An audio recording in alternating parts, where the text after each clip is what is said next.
Translation and purport by His Divine Grace A.C. Bhaktivedanta Swami Srila Prabhupada. Translation. Sri Shukadev Goswami said, the personality of Godhead Sri Krishna was pleased to place his lotus feet on the lap of Vidura because Vidura was very meek and gentle. The sage Maitreya was very pleased with Vidura's word and being influenced by his spirit, he attempted to speak. Purport.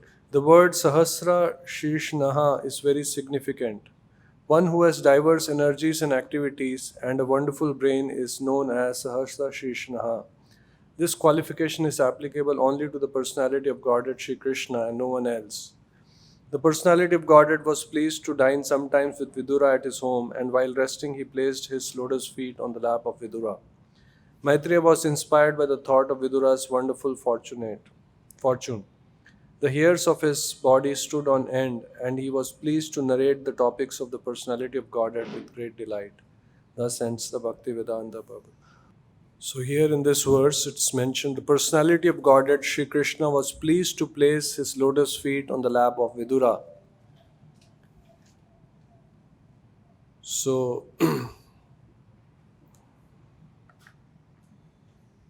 here in the purport Prabhupada mentions that Vidura was very fortunate. Maitreya was inspired by the thought of Vidura's wonderful fortune. And very explicitly is mentioned what is the cause of the good fortune of Vidura. Anyone can remember from the translation?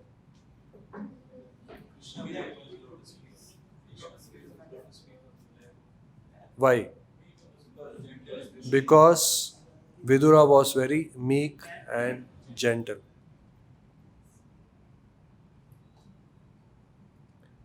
Even Jesus, he made this, the kingdom of God belongs to the meek and humble.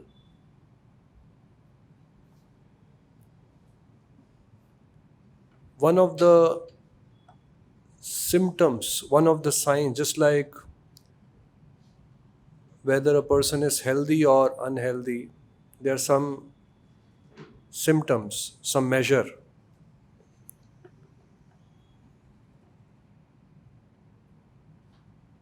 When we do blood test, there are some parameters by which we can make out whether the person is healthy or is sick. So likewise, one of the symptoms of a person who is spiritually advanced is that he is meek and he is humble, he is gentle. So, little bit we have to introspect. Advancement is not directly proportional to the number of years we are in the movement. Although at a vyavharik level, the respect we get is also taken into consideration the number of years. He is a senior devotee. But as senior devotee, we have to also ensure that we have lakshana of senior devotee. Symptom, and one of the symptom is the more we advance, the more a devotee becomes meek and humble. Nectar of Devotion mentions that when we cultivate this bhakti lata, this bhakti is compared to a creeper. Just like the farmer, when he grows a crop, he tills the land, he puts the manure with the intention that the plant, the crop should grow and he should get a good yield. But the same manure, the same water, what the farmer is putting for the main crop, the same manure, the same water is being also consumed by the weeds. So the farmer is very conscious of the weeds. In fact, these days, yesterday I was speaking to some person. He was telling that how these days pesticides and weedicides, there's something called as weedicide. Now the farmer does not have time to go to each plant and remove the weeds. So there is something called as weedicide. You spray it, all the weeds will die. Now, weed also is a plant, the crop also is a plant. The plant can also die. So they have genetically modified the plant so that the weeds will die, plant will not die. So, why it is important for us is that while we are chanting and doing devotional service with the idea of our Bhakti Lata to grow, simultaneously this chanting, all this devotional services what we are doing, if we are not careful, they will also feed what? The anarthas, the weeds, pride, puja, pratishtha, labha. That's why devotional service requires some bit of introspection. If I lost temper, why did I lose temper? If I am not able to tolerate something, why?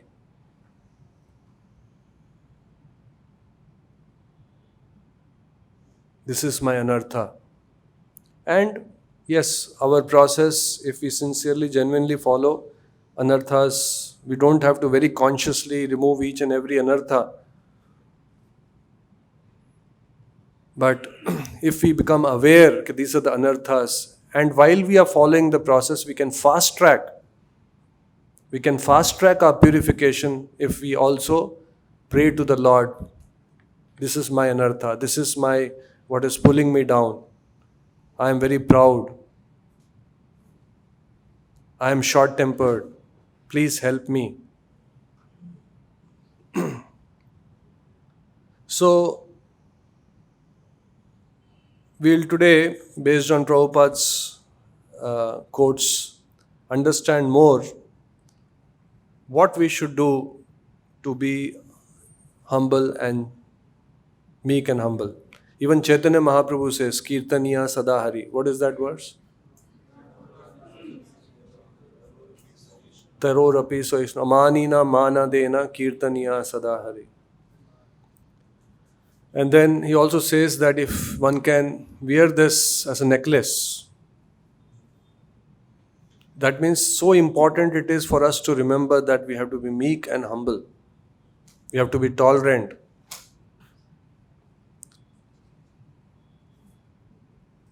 So humility means one should not be anxious to have the satisfaction of being honored by others.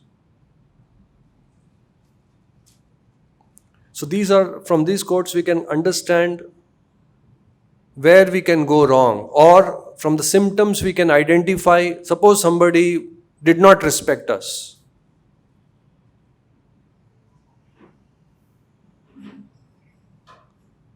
One is anxious to be respected, anxious to have the satisfaction of being honored by others. Yes, at a Vyavaharik level, yes, when institution is there are some protocols, some do's and don'ts that is required. We are living in this material world, there are protocols which has to be followed. For example, a CM comes, you will not find he coming in auto rickshaw. There will be minimum 12 cars coming. That's a protocol.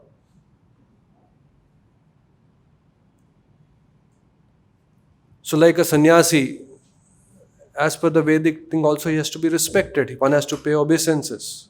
The sannyasi per se may not demand respect or may not be anxious for respect. Just like Chaitanya Mahaprabhu.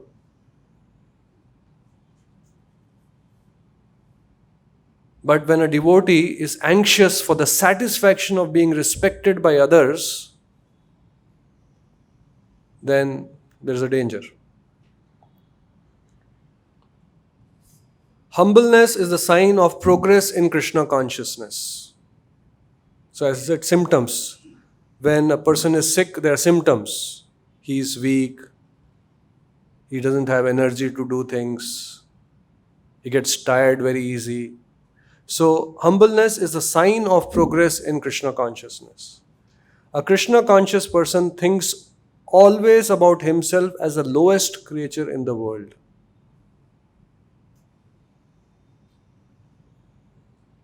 And more one thinks like that, he becomes elevated more and more. A Krishna conscious person is never falsely puffed up. He is satisfied with his humble position as a servant of the servant of the servant of Krishna.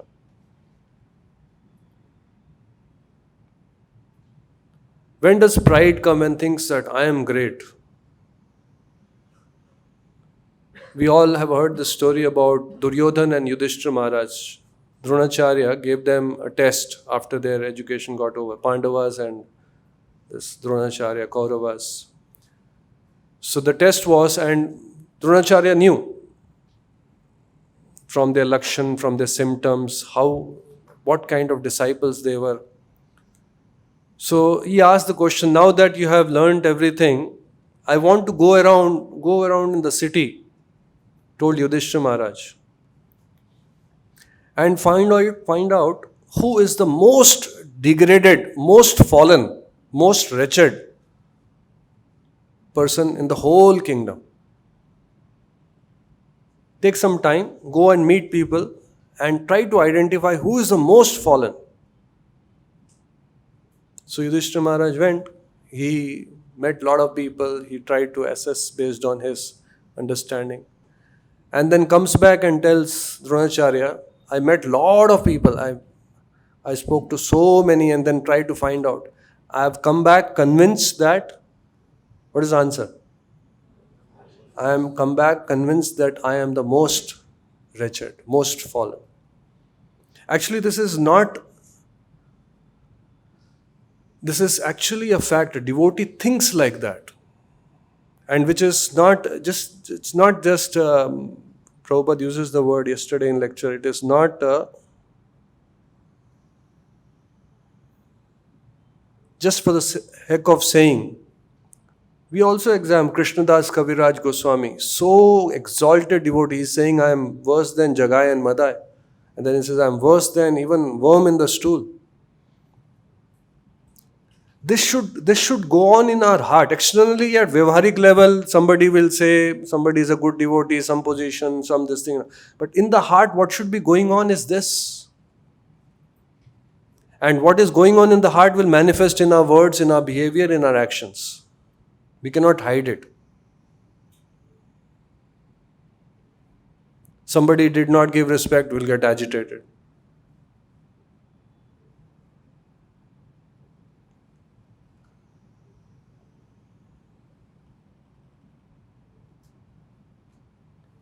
And then Dronacharya, when he gave the test to Duryodhan, he twisted the question. Actually, a guru knows the heart of his disciple. So he said, you go around the city and find out who is the most wisest, most learned, the best among the human beings. So again, he also went, he also met a lot of people, and he came back convinced that he is the best. So if we think that, usme ye kharabi hai, usme ye kharabi hai, ye hai, he's like that, he's like that, he's like that, he's like that, and I am great, sarva guna sampann, then there's a problem. The more one feels imperfect in Krishna's service, the more he is advancing in Krishna consciousness. Even the topmost devotees feel that they are inadequate in their service to the Lord. So it is good to feel inadequate and to try harder to please Krishna with better service. But one should not feel, oh, I have seen Krishna, so I have reached perfection. This is not Krishna consciousness. In fact, the more advanced we become, the more we will feel, more we will think more we will believe that I am the most fallen.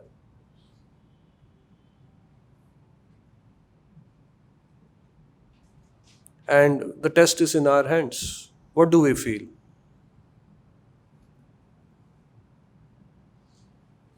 In fact, when a person is this thing, there's another thing Prabhupada mentions here.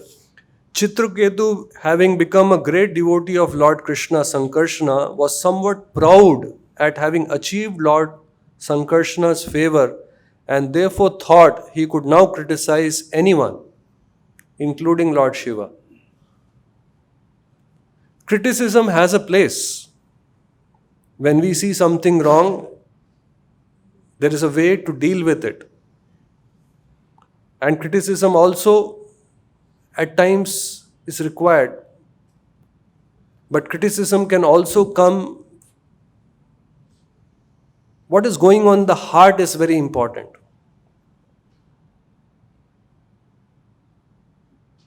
There was one article in which it was mentioned that suppose a devotee receives criticism, he has to see two things.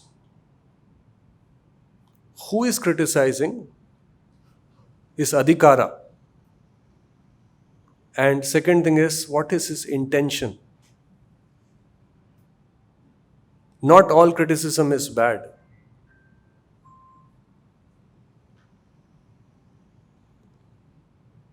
But criticism can also come out of pride, thinking that I am great, sab mein kamiyan hai. Chitraketu, having become a great devotee of Lord, was somewhat proud of having achieved Lord Sankarshana favor and therefore thought, what is going on in his heart? His thinking is what? Now I can criticize. I am great. I am a superior devotee. This kind of pride in a devotee is never tolerated. A Vaishnava should always remain very humble and meek and offer respect to others.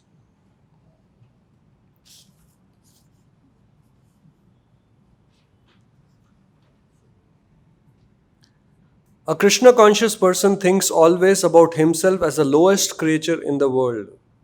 And the more one thinks like that, the more he becomes elevated.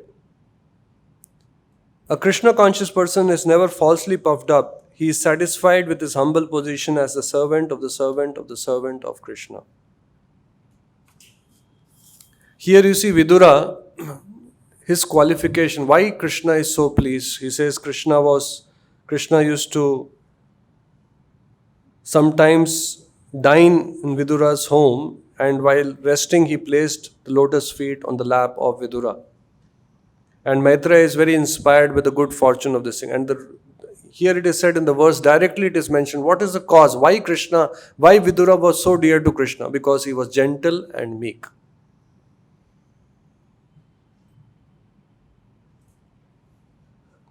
So even Prabhupada, we say, Yasya prasadat bhagavat prasado.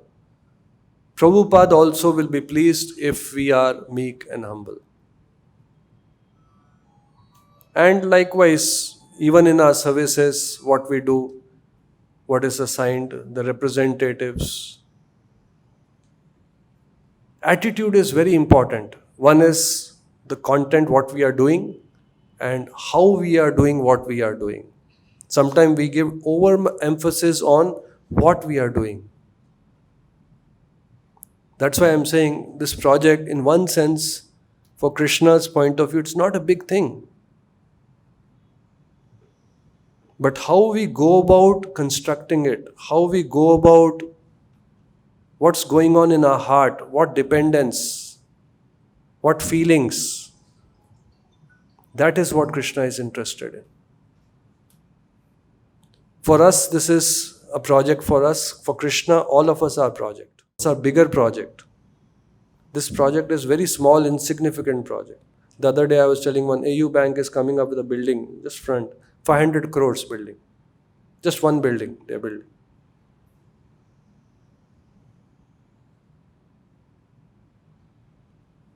So, and if internal project we are not conscious, we are not developing, we are not building that project,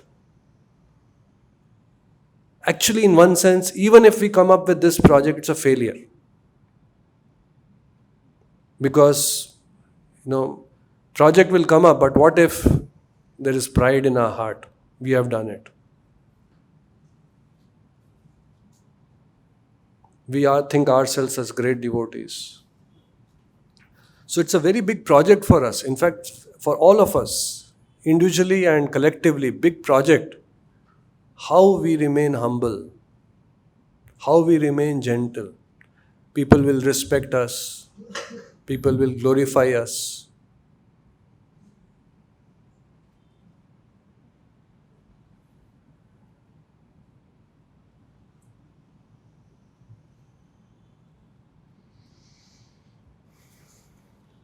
A devotee on the topmost platform of devotional service always humbly thinks that he is not rendering any devotional service.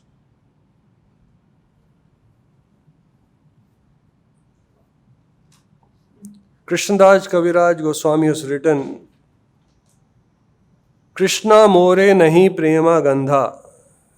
Wherever there is relationship of love of Godhead, the natural symptoms are the devotee does not think himself a devotee, but always thinks that he does not even have a drop of love for Krishna.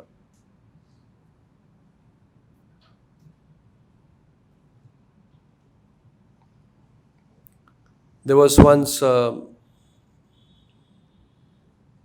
saint, a person came to him and said, I want to learn from you. I've heard a lot about you.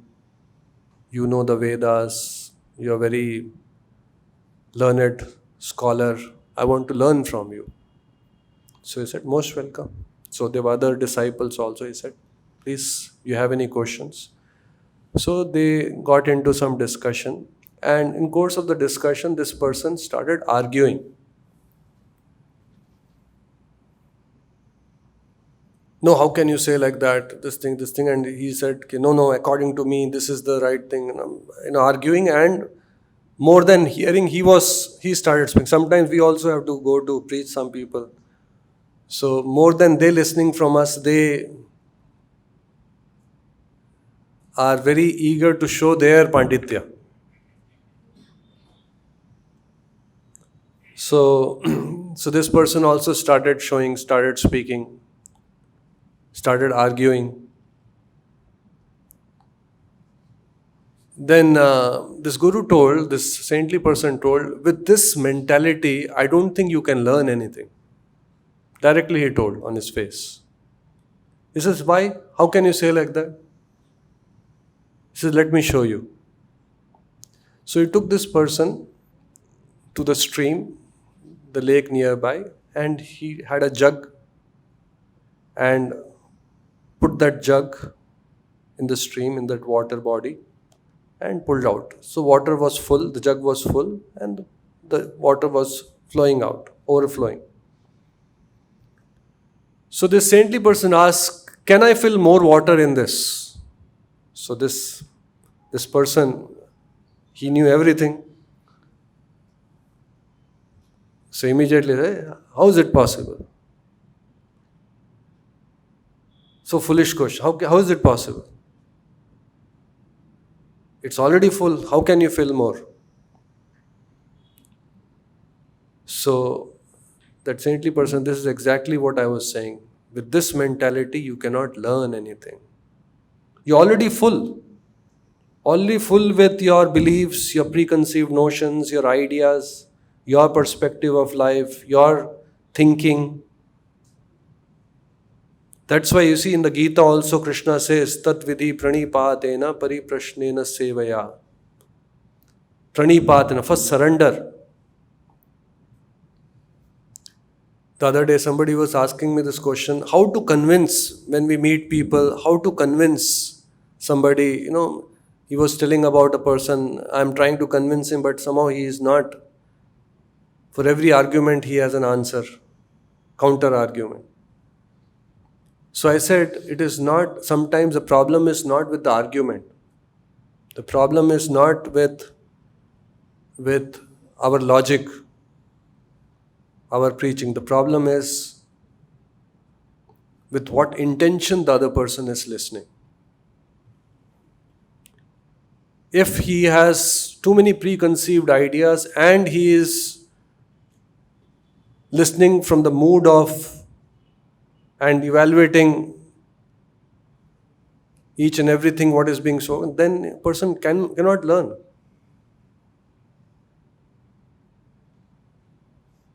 We were fortunate initially, maybe our attitude, maybe this thing, but we came to Prabhupada and whatever Prabhupada said, we absorbed. That's how today most of us are here.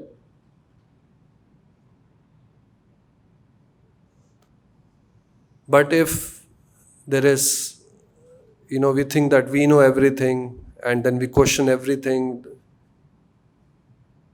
have our own preconceived beliefs and we stick on to it very tightly, then we cannot fathom transcendental knowledge.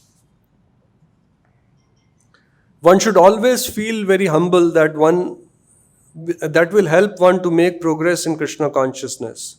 So your humble feeling that you are shrouded by illusion is very nice. Sometimes devotee, I am in Maya. That's very good in one sense. One should always feel I am in Maya.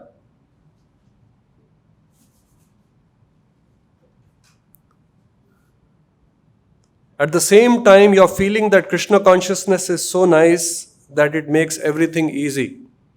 So Prabhupada is saying, some devotee is saying, I am in illusion, I am in Maya. He says that understanding is right.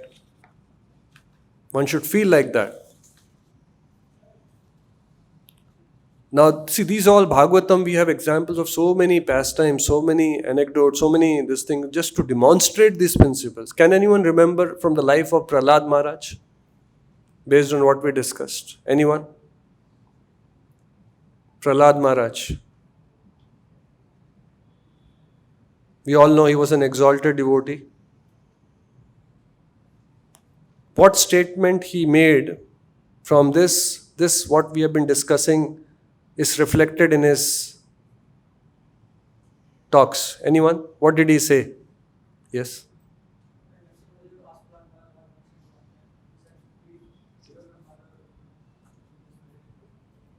Even my father?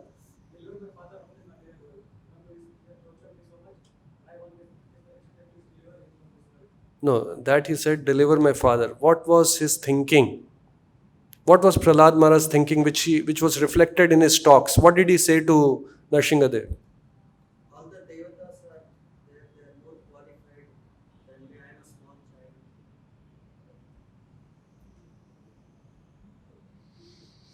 Although Prahlad Maharaj was a pure, exalted Vaishnava, he thought himself most unqualified to offer prayers to the Supreme Lord.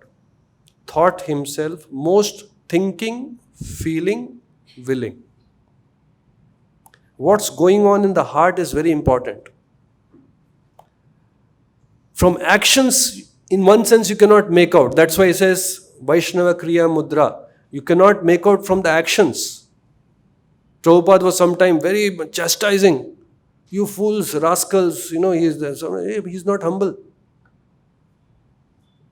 He is very arrogant. He is very proud of his knowledge. He is criticizing scientists. What is the thinking? I am an insignificant beggar. I have no power to preach. I have no knowledge. That's going on in the heart. Outside he may be shouting, criticizing, or he may be doing whatever it is. But what's going on in the heart? That is more important. There could be somebody very gentle, very outside, externally. Heart may thinking, I am great. So Prahlad Maharaj, what was he thinking? He thought himself most unqualified to offer prayers to the Supreme Lord. Mahajano yena gata sapanta. Every pure Vaishnava should think like this. One should not be falsely proud of his Vaishnava qualifications. Prahlad Maharaj was thinking like that, although he was exalted personality. In our case, it is natural to think like that. Yes, no? Because you're already so fallen. Already we can make out that we have so many anarthas.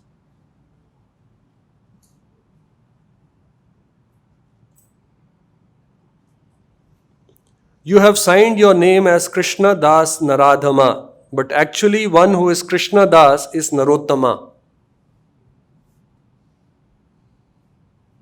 Krishna Das, somebody signed Krishna Das Naradhama.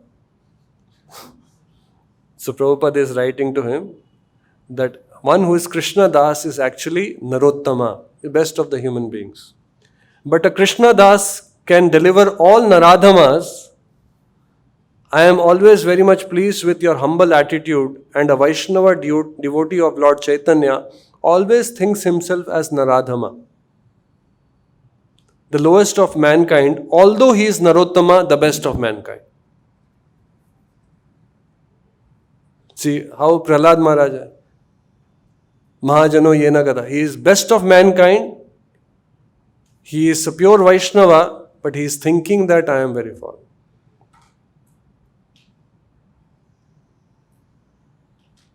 Duryodhana, he is the most fallen, most wicked. What is going on in his heart? But thinking that I am the greatest, I am the wisest, I am the best. When that thinking is there, that I am great, then we will not be tolerant also. See, these all are interconnected. We will not be tolerant. Somebody criticizes this thing. Who are you to tell me like this? What do you think of yourself? Because he actually believes that he is great. When the heart thinking is there that I am fallen, yeah, what you are saying is correct only, Prabhu. Sanatan Goswami did not go near the temple gate. What did he think? Anyone? What did he think, Sanatan? Why didn't he go near the temple gate? He thought, by touching me, the pujaris will become impure.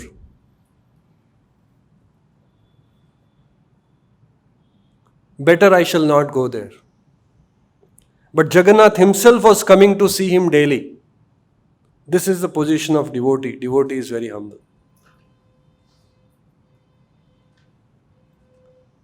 Haridas Thakur was chanting how many hours a day? 22 hours, somewhere it's mentioned. 22 hours a day. And since he was a Mohammedan by birth, born in a Mohammedan family, he said, I have no qualification to have darshan of Jagannath. It is a characteristic of advanced Vaishnavas following the principles of bhakti that they think themselves ordinary human beings. This is not an artificial exhibition of humility. A Vaishnava sincerely thinks this way and therefore never admits his exalted position. So, unless one is meek and humble, unless this thinking is going on in the heart, unless this is his attitude, this is his mentality, unless one is meek and humble, to make progress in spiritual life is very difficult. Unless one is meek and humble, one will not be able to utter the holy names properly. That's why Chaitanya, Trinad api suni chena taror api amanina mana dena kirtaniya sadahari.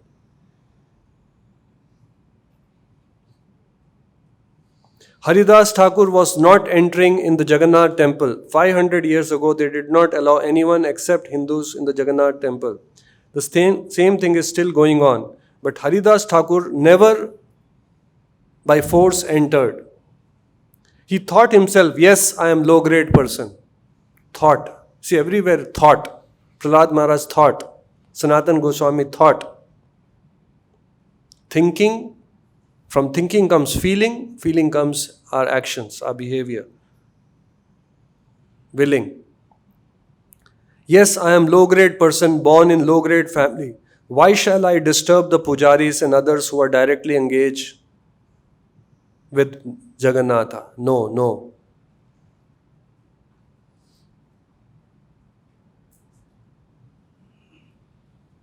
Because he is thinking like that, he is not offended.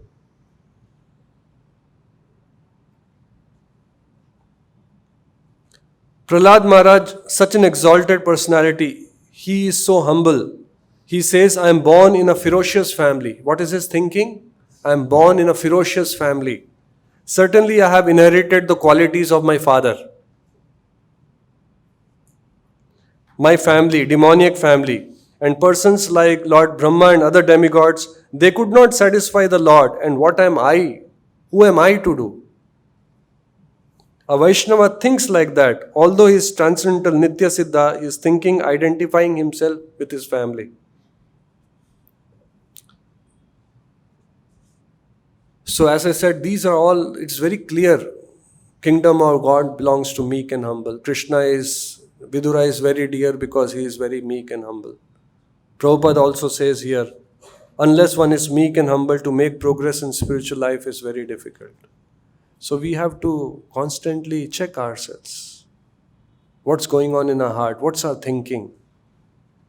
When we get affected, somebody criticized, or we criticize others, what is the background? From where is that action stemming from? What is the feeling? What is the thinking? If we are just like that weed, sometimes weeds can grow so much that the plant gets choked. This sechan, pouring of water, this chanting, all the devotional practices, what we do is that pouring. But if you are not careful, Bhakti Lata will get choked, weeds will grow.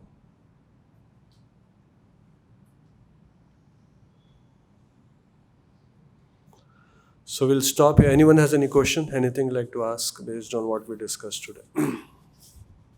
Yes, sir.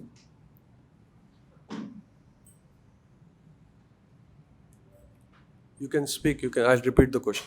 Leave it. I'll repeat the question. So, connection regarding our ideas and thoughts, when we are presenting our ideas and thoughts to our authority. Hare Krishna. Regarding ideas and thoughts, what thought process we are having. If we feel ourselves full, then we will not be able to Learn. something. So when in front of authority, when authority is presenting something,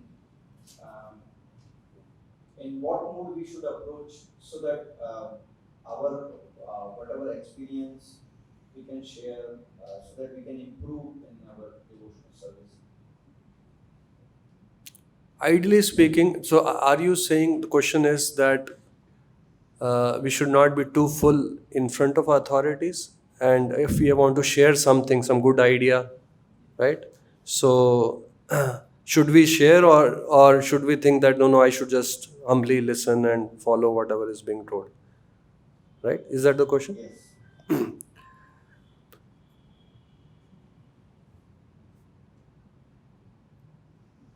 In Vaishnava, as I mentioned rightly, what we are doing is secondary. Primary is with what consciousness we are doing.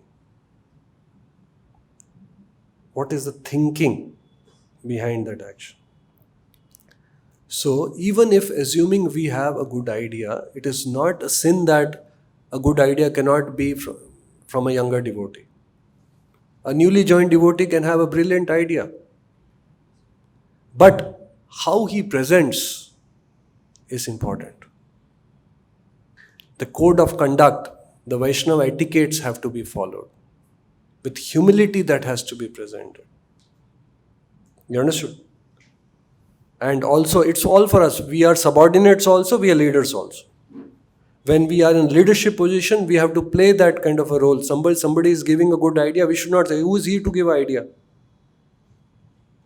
And when we are in a subordinate role, we also, if we have a good idea, with humility, with the right consciousness we give. Prabhu, may I, with your permission, suggest something? And both ways, because we all have anarthas, sometimes because of anarthas we are not good subordinate also, and sometimes when in a leadership position we are not good leaders also. So constantly we have to work on ourselves. Suppose somebody is objecting to something, nothing wrong about it, but with what consciousness? Is it out of pride? Is it out of ghamand?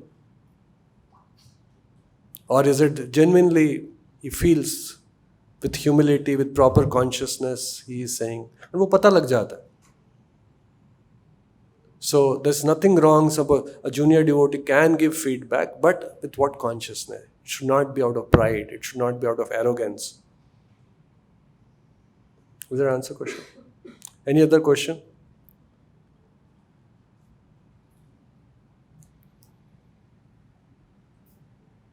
Any other question?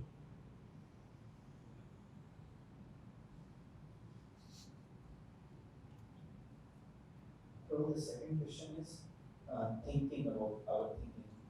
So as we have our past anantas, so we have so many thought process and total website inside our mind. Website. Website. Okay.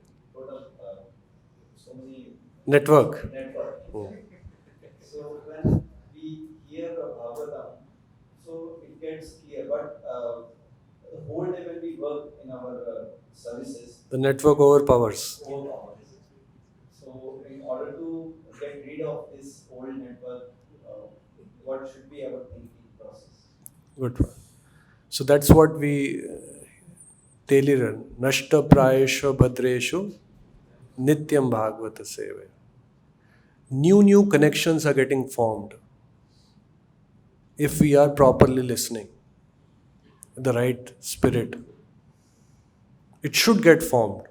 If it is not getting formed, then again maybe our listening is defective or we are too full. Too full. So if the listening is there, network will get, this connections will get formed. No, I should not think like that. No, I am so fallen. How I am thinking like that? Nityam bhagavata sevaya. Nashta prayeshu bhadreshu. So that's why Nityam Bhagavata is important. If this hearing is not done, then our network will become stronger. Network is also becoming stronger and we are also becoming senior devotees, number of years. Dangerous. Pride will come, arrogance will come. So that's why Nityam Bhagavata Sevaya plus some bit of introspection. Somebody criticized, I felt bad. Why did I feel bad? I lost my anger. Why did I lose my anger? Was my false ego hurt? Why couldn't I control myself? Why didn't I tolerate? Some bit of, and that introspection happens, which I shared in some of earlier this thing. All of us should try to write. Even Prabhupada used to write, today I am feeling this thing. Krishna has been so kind. He's writing what Krishna is doing to how he is experiencing the reciprocation of the Lord. The Pacific Ocean was never like this. You can write today. I experienced Prabhu was so this thing. I got angry. Why did I get? Ask yourself a question. Why did I get angry? Then you'll get an answer.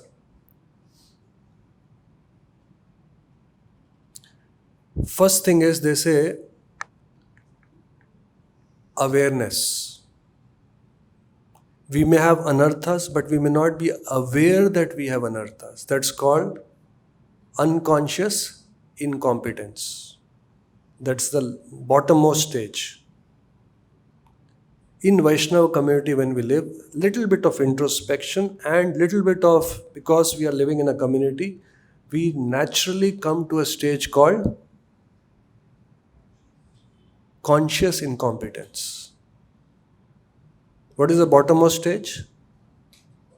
Unconscious. We are incompetent, we have anarthas, we have wrong networks, but we are not even aware of it. We are proud, but nobody is there to tell you are proud. We are thinking I am the most humble. That's unconscious incompetence. What is the case with Duryodhana? Better than that is, a step ahead of that is what? Conscious incompetence. You're aware that I am short-tempered. You're aware that I am very egoistic. You're aware that I am not humble. You're aware that I am not able to tolerate. That is one step of progress. Then, if we are aware and we are conscious this is anartha and praying to the Lord and begging, Krishna, please guide me. This is anartha. I get angry in small things. I'm not able to tolerate. Then you will move to the next stage. What is that? Conscious competence. To not lose angry, you will have to put conscious chesta. You'll have to tolerate. It will not be easy. And finally, we reach a stage called unconscious competence. When we took birth, we didn't knew that we don't know how to ride a bicycle. We didn't knew. When we saw somebody riding a bicycle and the day we tried, we realized that we don't know how to ride a bicycle. That was unconscious incompetence. Then conscious incompetence. The day we tried riding, the first day we tried riding, we fell off. We realized that we don't know. Unconscious incompetence, conscious incompetence. We don't know about how to ride a bicycle. Then when we started practicing, then conscious competence. Every time we are trying to balance. Anybody comes, now I'll fall. And we are trying hard. Conscious competence. Then a time comes when you are riding a bicycle and you are speaking over phone. You're thinking of something else. It's automatically happening. So all these great Vaishnavas, their thinking has become unconscious competence. Because they have, again, we cannot say like that, but if we have to reach that stage, we have to work on it. And in a Vaishnava community where someone criticizes or some senior devotee points out, Prabhu, you should not think like that. One thing is we can get, who are you to tell me? Other thing, yes, Prabhu, yes, I will improve. Because they are helping you to become aware of your anarthas. Unconscious competence becomes conscious incompetence. To become aware of anartha is a very important thing in our anartha nivritti process.